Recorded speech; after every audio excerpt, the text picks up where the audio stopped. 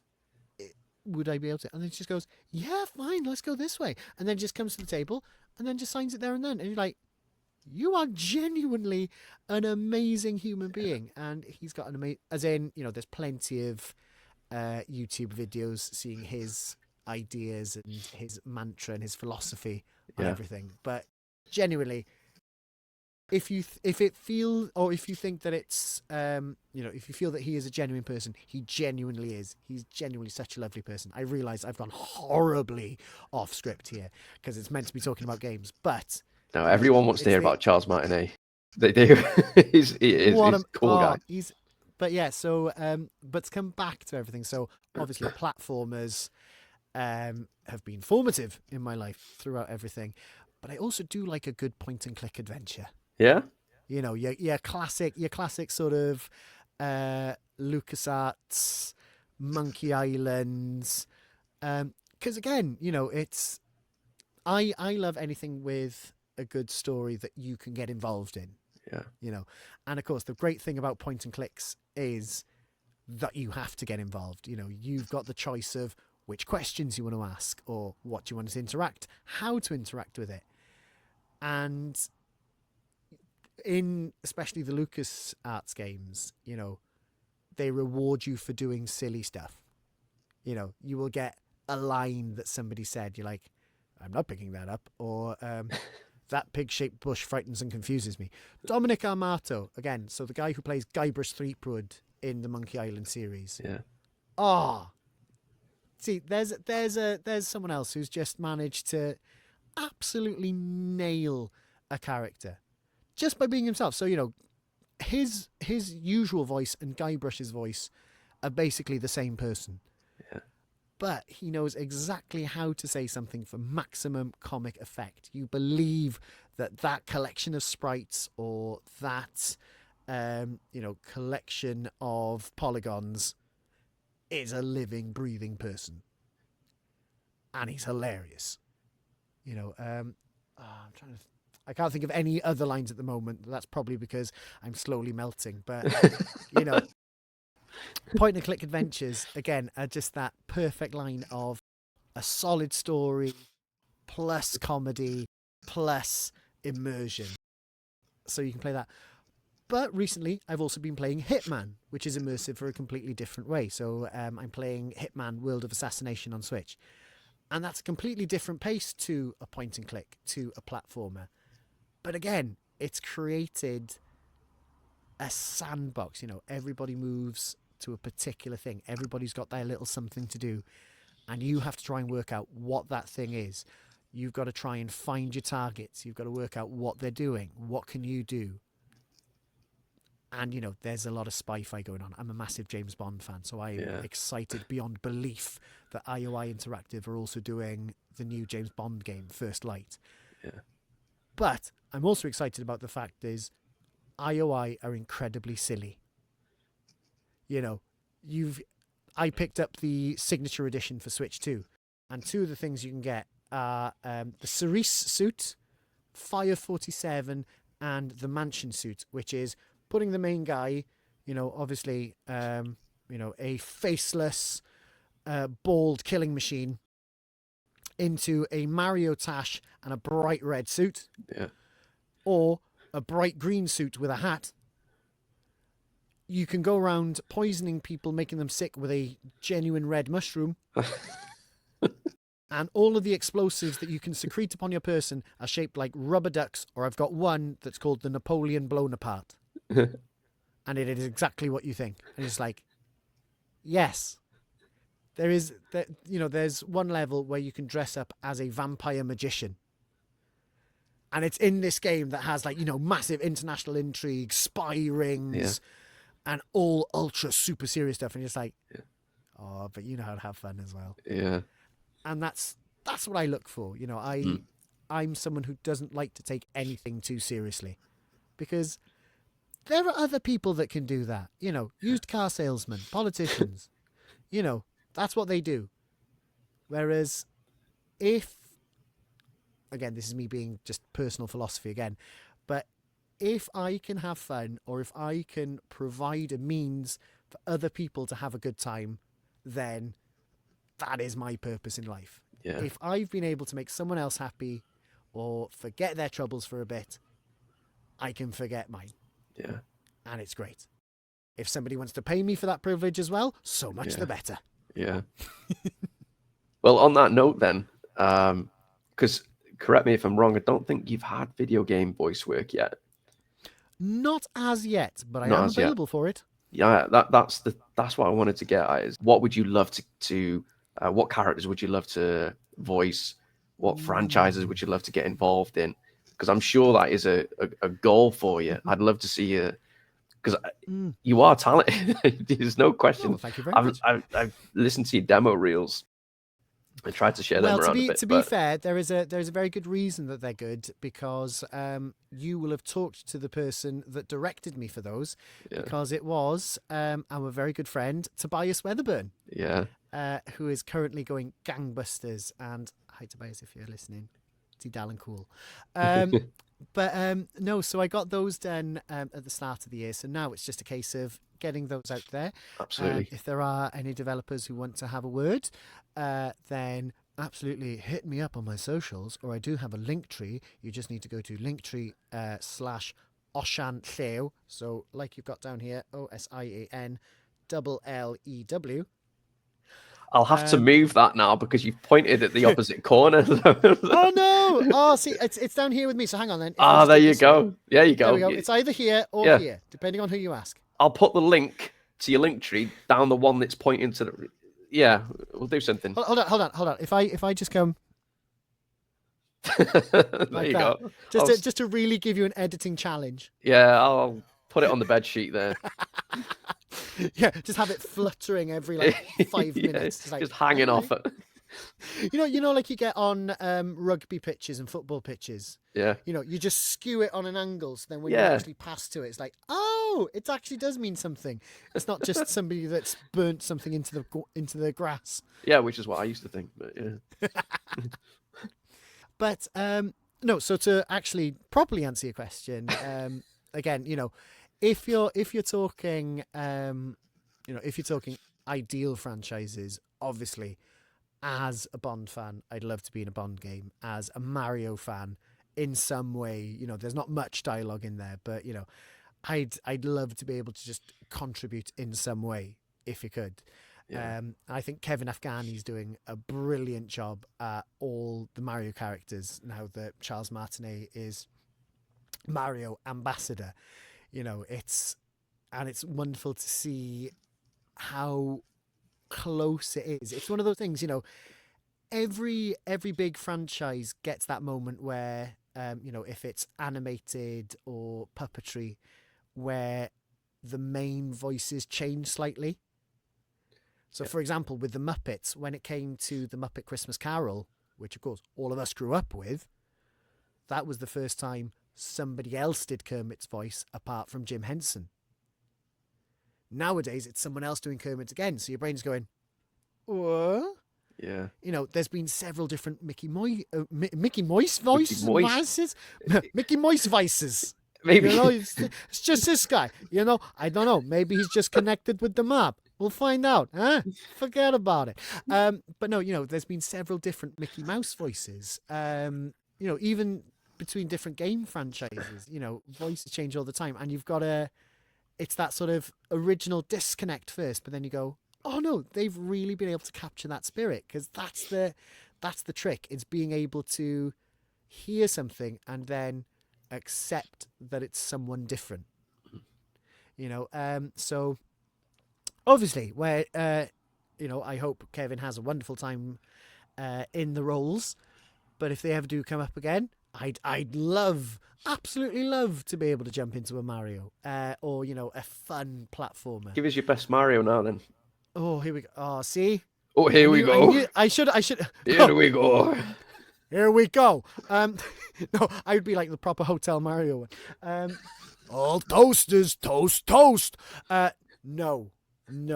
Let's see. So thank you so much for playing my game. Not too bad. Yeah. Thank you. Yeah. I've had like 30 years practice. But no, you've got that. You've got Luigi's Mansion era Luigi, like, oh no. Oh, Mario. It would be a lot of fun just to be able to, because that's just going a lot into the booth and just emoting a lot. Yeah. Whereas, something like a point and click adventure, that would be, again, being a Guybrush Threepwood, being an everyman point and clicker. Yeah. I think would be really cool, especially, if it's one in a comedy vein like that. I've not actually played it properly, but I've played a demo of The Duck Detective, The Secret Salami. I've not heard of that And, one. there is a demo of it on the Switch. I urge you to go and play it. It's basically, well, everything you need is in the title. It's basically Paper Mario-esque visuals with a little cutout, but it is a hard-boiled noir detective duck. Okay. Going around solving low-level crimes. Like, I think one of them is a stolen sandwich in I think it's a bus company's office. But it's all absolutely taken, like, super seriously. So it's like, yeah. Della, talk to me. I haven't been on the bread in weeks. And, it's just the juxtaposition between proper hard-boiled film noir dialogue being delivered by a duck. It's the sort of, well, I don't want to say the antithesis of Untitled Goose Game, because obviously there's just no dialogue in Untitled Goose Game. I was thinking about Goose Game as you were. My favourite role would be the goose in Untitled Goose Game. Yeah. Because anybody could claim that one was theirs. Yeah. I love that game. I'm very happy to claim the royalties. Yeah. That is such a good game, though. I really enjoyed that. Because we've got so many geese outside that live around here. So it feels very personable. you just have lived experience. Yeah, absolutely. They've hatched like little babies from birth here. We've seen them grow up and everything. Yeah, some of them don't make it. So it's so like you get so emotionally involved. So that game it's just drama outside. Yeah. Oh my gosh, have you just created some kind of some kind of tragic backstory to the goose? May well have done. In Untitled Goose Game. Yeah. I'll bet you was that farmer. It probably was. Give him that rake. Give him that rake all it's worth. The only difference is that goose is white, whereas these are Canadian geese. So these are brown. Yeah. Oh, you'd hope they were slightly more polite then. Oh, sorry, eh? Are we honking too loud? Okay, not to worry. We'll keep it down for next time, okay? Just let us know when you're recording. Okay, thank you. Yeah, the only time they'll get snappy is if you get too close when they're protecting their young. So, yeah. I love that you've double-checked that. Yes, got to try. I just wanted to get your general thoughts on sort of Wales's presence in video games. Where do you think things are at on that side of things? Because I know we know that a lot of Welsh actors are in games now, and that's obviously brilliant, isn't it? But I'd love to just sort of get your thoughts. It's lovely to see, thank you for calling that to mind. Matt Ryan in Assassin's Creed 4 Black Flag. That's just beautiful, and the fact that they adapted the script to that in the end. Even when it's things as obvious as I'm not British, I'm Welsh. It's still a stunner of the line. You're like, I got it on the Wii U because that's what I had at the time. Yeah. Don't judge. But it's just like, this is happening in a mainstream game. This is happening in a AAA title. People are talking about Casnewydd Bach. They're talking about Bartyddi, Black Bart, and going, yes, he was an actual Welsh pirate. But we're also playing as a Welsh pirate who is making reference to all of this. Yeah. And you're like, the reason that happened is because they heard Matt Ryan speaking in his native accent between takes of the auditions. They were trying Bristol, Liverpool, stuff like that before then. And you're like, oh, what's that you're doing? Oh, well, it's Swansea, it's a port town. And you're like, that's amazing. Yeah. So, of course, now that you're seeing more Welsh actors, not just the people who have been on Bobble a Cum. Speaking as someone who's been in one episode of Bobble a Cum, it was a Christmas special.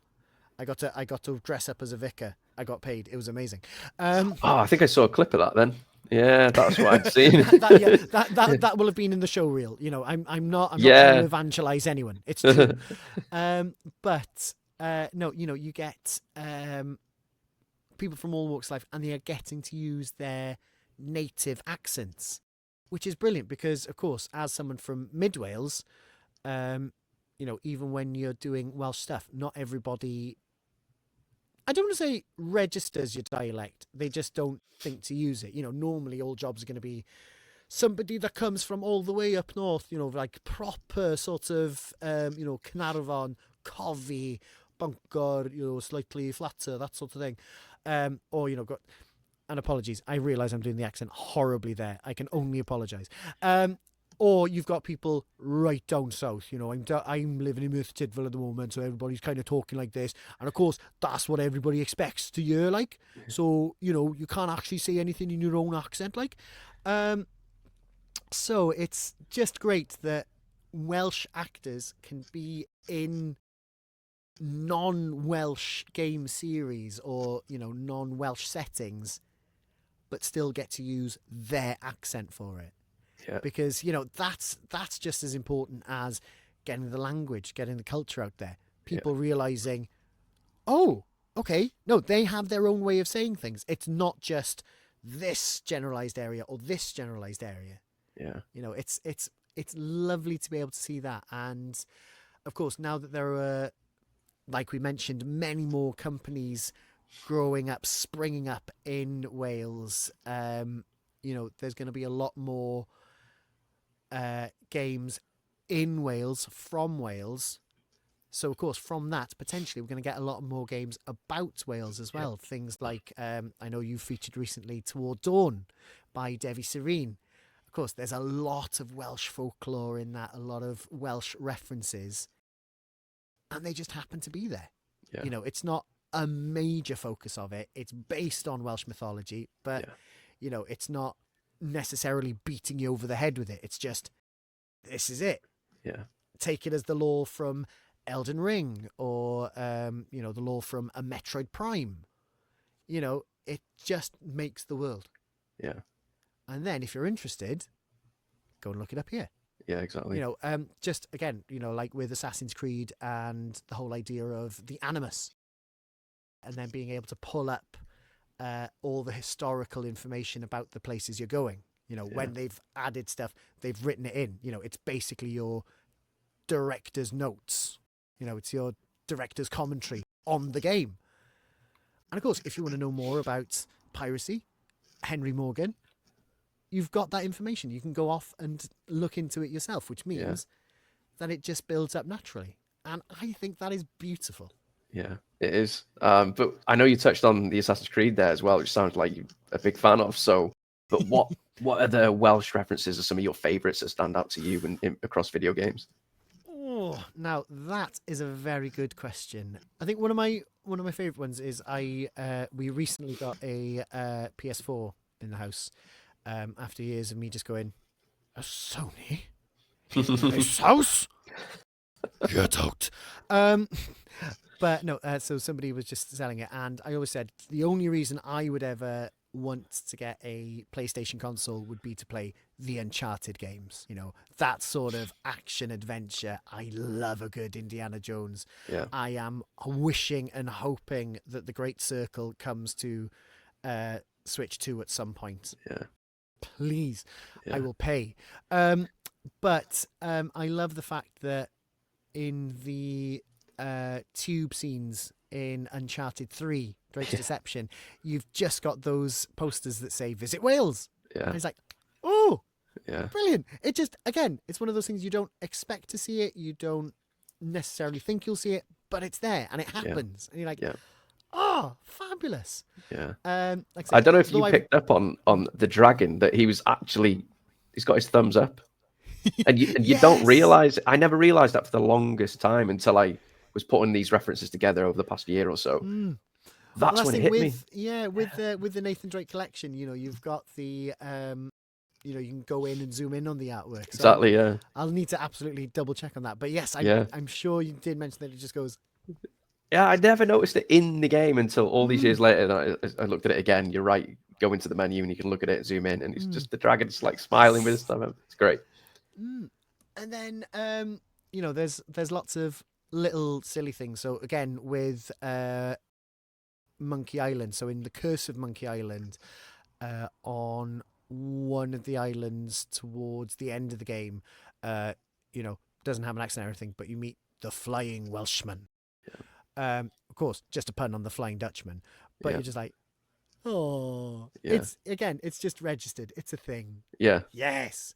Yeah. And then, I can't think of any others from games that I've played off the top of my head. I'm pretty sure there are several out there in the world, which of course you document, and thank you very much for that. You do us all a great service. But in terms of from games that I haven't played, but I've heard good things about, again, it's just Porth Llafan in Dragon Quest IX. So I don't play many RPGs just because I'm old and I don't have the time to be able to get into them. But I love that idea of not just taking an accent to localize, but taking the time to really make it a solid, living, breathing community. Yeah. Stuff like Leviathan rather than Yeah. Leviathan. The names. And, just seeing that, I'm pretty sure that somebody on the localization team was actually Welsh, so had a hand absolutely in creating it.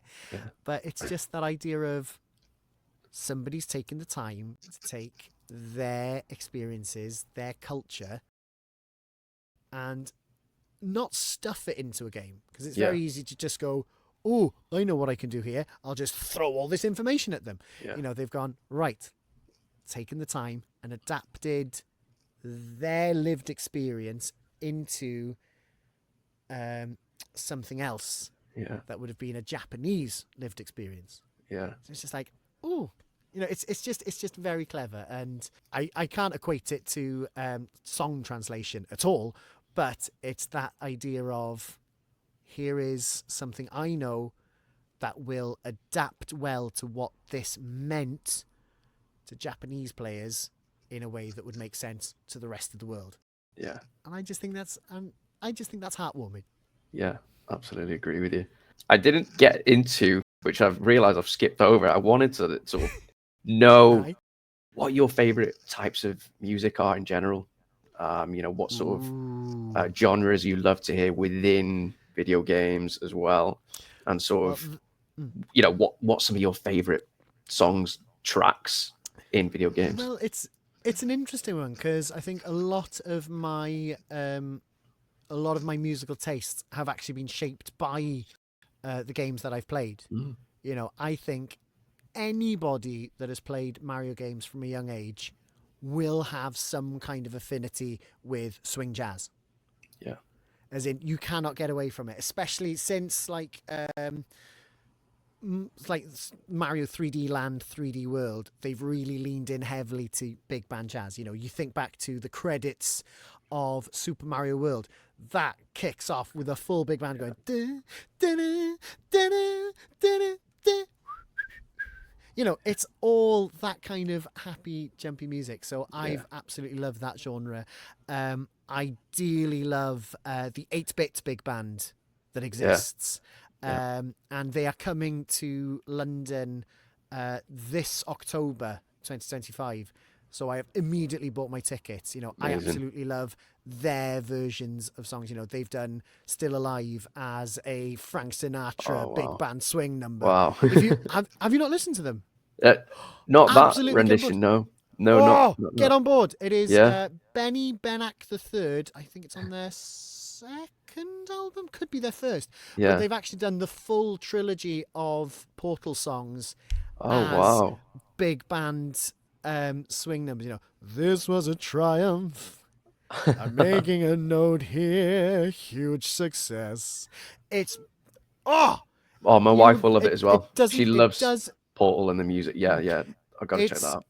it's incredible how much because they take time to make sure that it sounds absolutely authentic. Charlie Yeah. Rosen, the arranger, I think he works on Broadway as a musical director as well.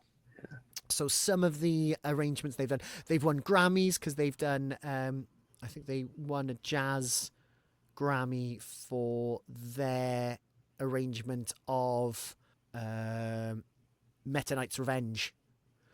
So they are a legitimate big band. Yeah. They will sometimes quote musical phrases from famous jazz standards, swing jazz standards. But also they've got all sorts of things like they've done Pollyanna from Earthbound, but they've done it as a sort of Motown soul classic. And it just makes perfect sense. You're reminding me of, So I don't know if you're into sort of mariachi Mexican style music, but there's one are group you going called... to talk about Mariachi Entertainment System? Yes, exactly. Yes. So you're well on board with that one. Yeah. Oh no, that's the thing. As in, I absolutely because again, I think that stems mostly from games. I listen a lot to soundtracks. I listen a lot to whatever floats my boat, really. And that's why game soundtracks, film soundtracks are brilliant for that because they encompass every genre.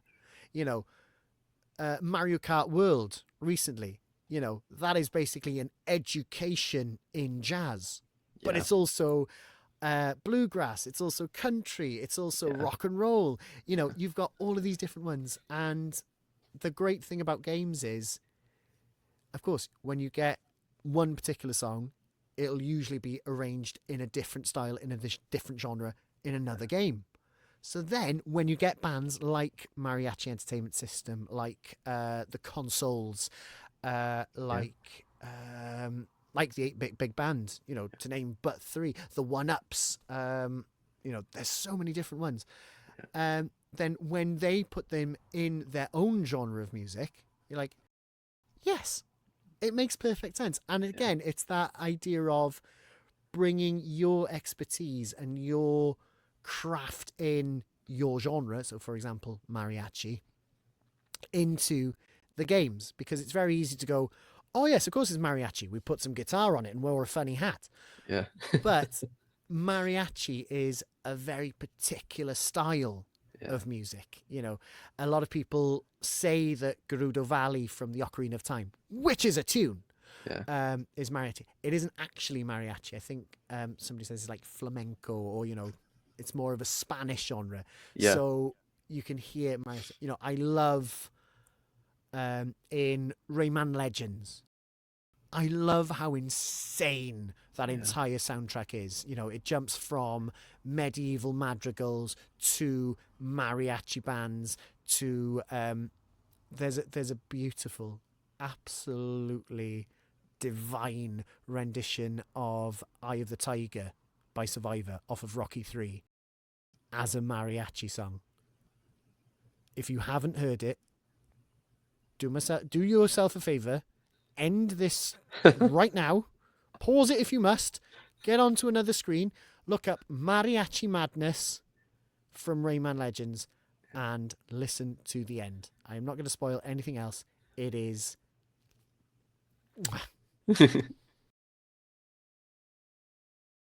Well, thank you. And we're back. For that. Yeah, we're back. Thank you. What did you think, huh? I'd have to play that game again. I'd have to play it again to remember. It's right at the end. So they had the rhythm action levels. So they had one that was Black Betty. Yeah, Black Betty, but as like the enemies in the game shouting, it's like and then in the middle they get a bluegrass breakdown, and you're just like, yes, throw in all these different genres because again it makes sense within the game, because Rayman Legends set in the land of dreams, and of course dreams never make sense.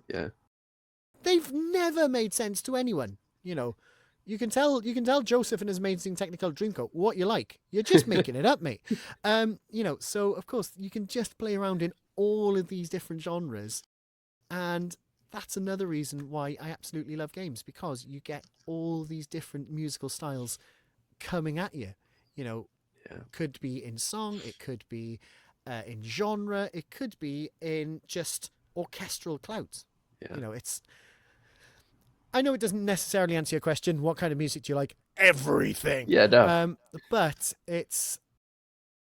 my musical tastes have been shaped by games, in that I really enjoy all types of music, especially when somebody's taken something and reshaped it, remolded it, OC remixed it, you know, overclocked remix, great state, still going. Oh, yeah. You know, that's another education for you. Absolutely. That might be a story for another time. Yeah. Well, you touched on Mario Kart World, which is a great example of I've never heard a soundtrack like it, I don't think, in terms of something that goes through an entire, 30 to 40 years franchise history and remixes everything top to bottom. There are some incredibly deep cuts in there. I've at least twice in free roam mode just stopped and listened to the soundtrack. You know, they've remixed a track from Super Mario Land, and that's like, my God, I'm 7 again. Yeah. You know, and I've just parked there, just gone do do do do do do do do do do. You know, I was driving around. Was it Dry Bones Burnout? And their arrangement of the Mario 64 file select screen came up. Again, you know, very simple tune, but you're just like, ooh, that is a smooth saxophone. I'm just gonna stay here with my little Koopa Trooper, just going.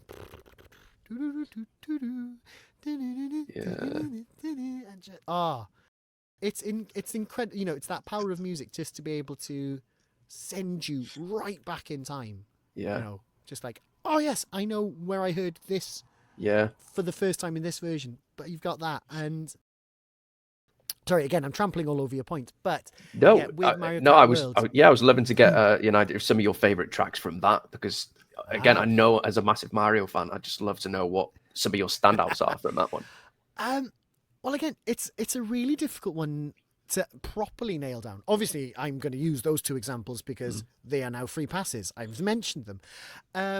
But you know, I love some of the comments on, you know, the recorded versions on YouTube. It's just like, this $80 soundtrack has a great game attached to it.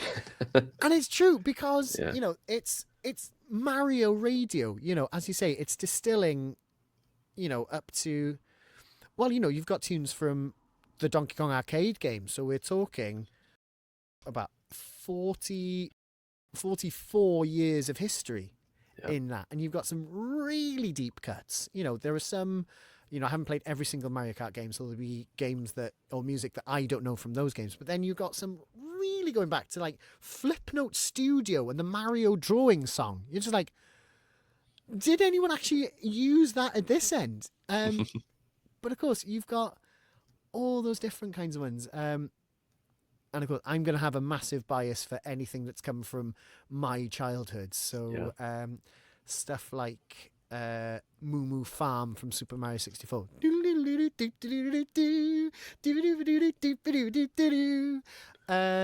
You know, Mario Galaxy and Mario Galaxy 2 just have incredible soundtracks. I adore the Mario Galaxy 2 credits theme.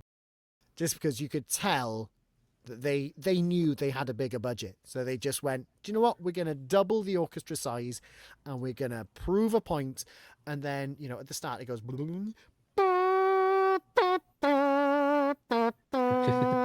entire orchestra! And you're like, yes!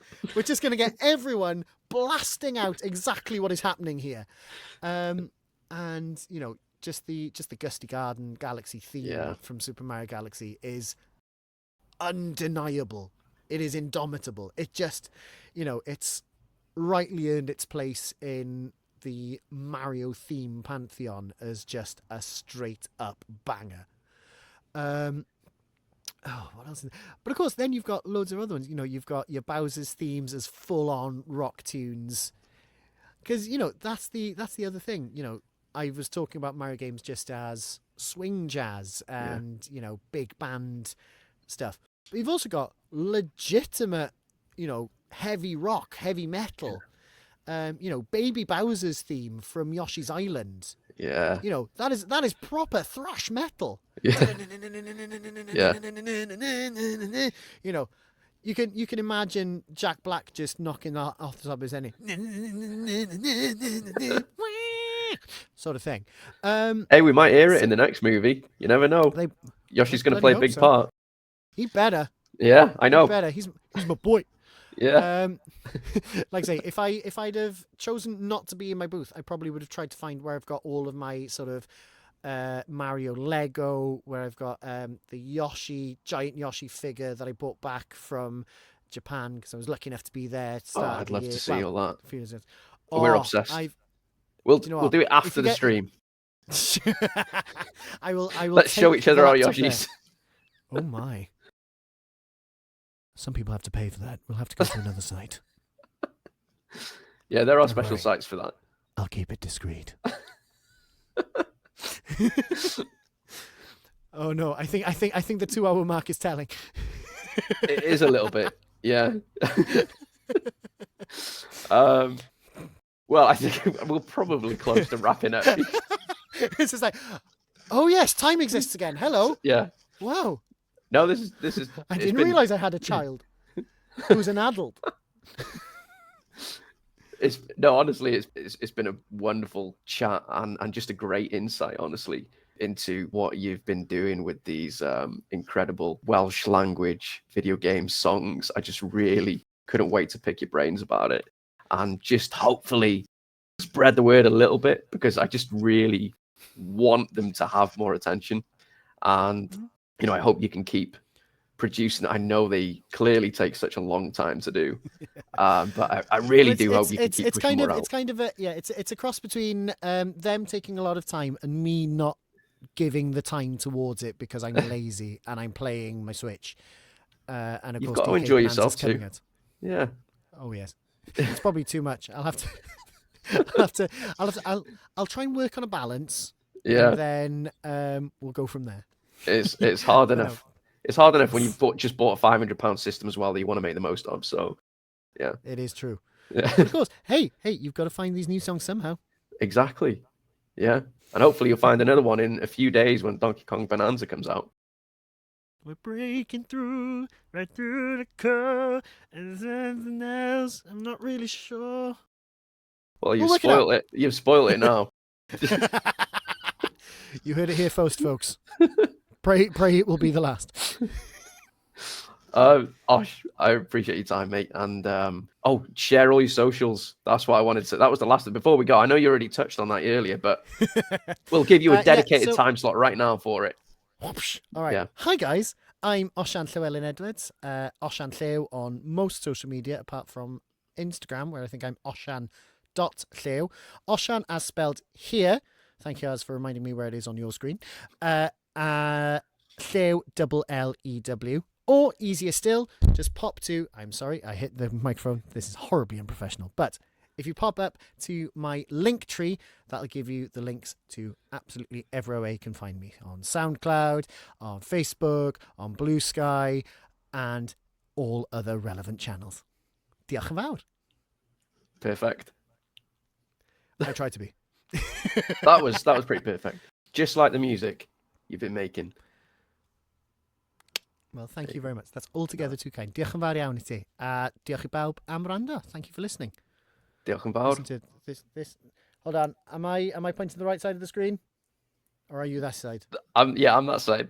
Oh no! See, this is the problem with different screens. So hang on. Yeah. Listen to this guy. This guy. He's awesome. This guy. I appreciate that. Diolch.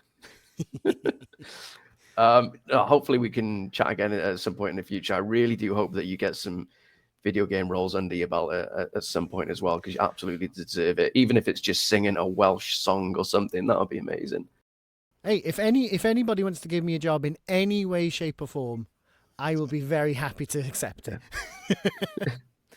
Yeah, no, it'll definitely happen. Thank you for. Yeah. Oh, thank you, and thank you for just giving it a platform as well. And genuinely, I know that I've said it in, in various messages and stuff. But no, I love the fact that you are actually collating all of these, because it's very easy that they could just pass you by, or it might be a passing reference to something.